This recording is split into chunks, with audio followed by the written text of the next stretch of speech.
আমি সামান্য একজন চেষ্টা করছি মাত্র।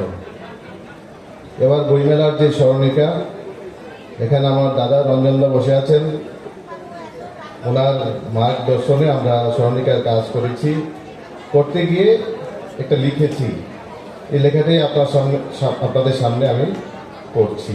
আপনারা জানেন যে ভারতবর্ষের আভ্যন্তরীণ নিরাপত্তার ক্ষেত্রে কতটা হুমকি মাওবাদ। কিছুদিন পর পর আমাদের দেশের সেনাবাহিনীর উপর, সিআরপিএফের উপর হামলা হচ্ছে।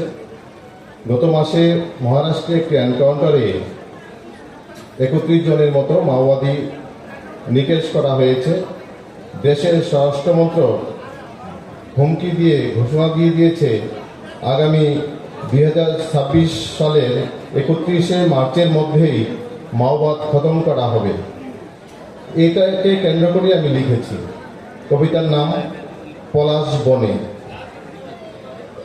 পলাশ বনে লেগেছে আগুন, জ্বলছে, জ্বলবে, পুড়ে মরবে। ছটফট, আর্তনাদ, হাহাকার, মুখের দুনলি, মুখোশের মুষ্টি, মানুষের রক্তে তোমার তুষ্টি। এ আগুন তোমার আগুন, দুনলির বুলেট, বারুদের খেলা, জঙ্গলমহল দান্তেওয়ালা, সেনা জননী সর্বহারা। এবারে হবে তোমার পালা।